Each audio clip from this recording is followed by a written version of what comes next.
बहुत समय पहले की बात है। उशीनगर नाम के एक राज्य में एक राजा राज किया करता था। उस राजा का नाम था शिवी। वो एक चक्रवर्ती सम्राट था और अपनी महानता और दयालुता के कारण प्रसिद्ध था। उसकी दया के बारे में ऐसा कहा जाता था कि उसके दरबार से कोई भी खाली हाथ नहीं लौटता था। वो हर किसी की मदद के लिए हमेशा तैयार रहता, भले ही उसके लिए किसी भी तरह का बलिदान क्यों न देना पड़े। यही कारण था कि उसकी दयालुता के चर्चे पृथ्वी लोक से आगे बढ़कर स्वर्ग तक भी पहुंच गए। जब इस बात का पता देवों के राजा इंद्र को चला, तो उन्होंने मन बनाया कि वो राजा शिवी की परीक्षा स्वयं लेंगे और सुनिश्चित करेंगे कि क्या वाकई में राजा शिवी इतने ही दयालु हैं या यह उनका महज एक ढोंग है। ये तय करने के लिए उन्होंने एक योजना बनाई और अग्निदेव को भी अपने साथ योजना में शामिल होने का निवेदन किया। राजा इंद्र की बात पर अग्निदेव भी राजा शिवी की परीक्षा लेने के लिए तैयार हो गए।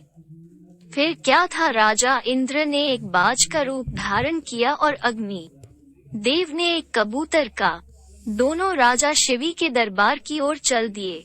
अग्निदेव कबूतर के रूप में आगे गए और इंद्र बाज के रूप में इस प्रकार उनके पीछे चले कि मानो एक बाज कबूतर का शिकार करने के लिए उसके पीछे उड़ रहा हो। थोड़ी ही देर में अग्निदेव कबूतर के रूप में राजा शिवी के दरबार में पहुंचे और राजा शिवी की जांघ पर बैठ गए। उन्होंने राजा से कहा कि एक बाज उसका शिकार करने के लिए पीछे आ रहा है, वो उसकी जान बचा ले।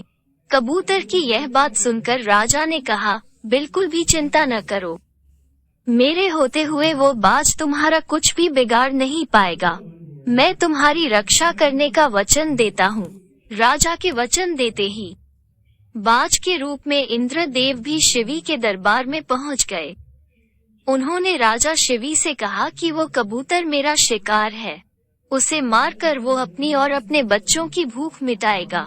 बाज की बात पर राजा ने कहा, मैंने इस कबूतर को वचन दिया है कि मैं इसके प्राणों की रक्षा करूंगा, इसलिए मैं इसे तुम्हें नहीं दे सकता।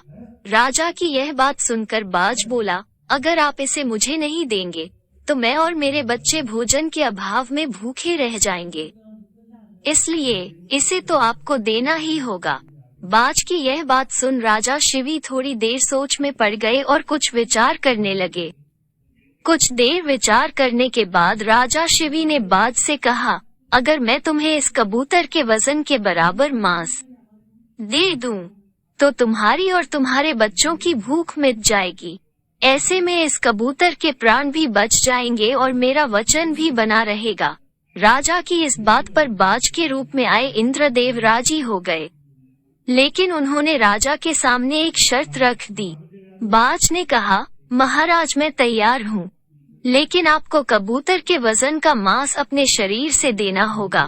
बाज की यह बात सुनकर राजा ने सोचा कि कबूतर का वजन कितना होगा। अगर मैं अपने शरीर से ही इसके वजन के बराबर मांस दे देता हूँ, तो इस कबूतर की जान बच जाएगी। ये सोचकर राजा ने अपने एक दरबारी को एक तराजू लाने का आदेश दिया। दरबार में तराजू लाया गया।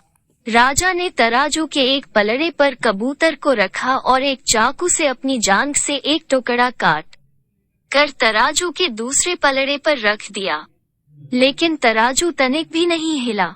ये देखकर राजा ने एक और टुकड़ा काटकर तराजू पर रखा। उसके बाद भी मांस का टुकड़ा कबूतर के वजन से काफी कम था। उन्होंने धीरे धीरे कर अपने आधे शरीर के मांस को निकालकर तराजू पर रख दिया। उसके बाद भी मांस का वजन कबूतर के वजन से कम ही रहा। ये देखकर राजा शिवी बहुत निराश हुए। उन्होंने निश्चय किया कि अब कुछ भी हो जाए, वो अपने वचन का मान रखते हुए कबूतर को बचाएंगे। ये सोचकर वो खुद ही तराजू के पलड़े पर बैठ गए और तराजू पर कबूतर का पलड़ा ऊपर आ गया। राजा ने बाज से कहा, तुम मेरे पूरे शरीर का मांस ले लो और कबूतर को छोड़ दो। ये सुनकर इंद्रदेव को राजा पर दया आ गई।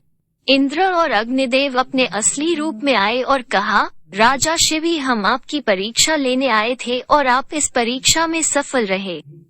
आप वाकई में बहुत ही दयालु और परोपकारी हैं। इस पृथ्वी पर आपकी बराबरी दूसरा और कोई नहीं कर सकता। इतना कहते हुए दोनों देव वहां से गायब हो गए।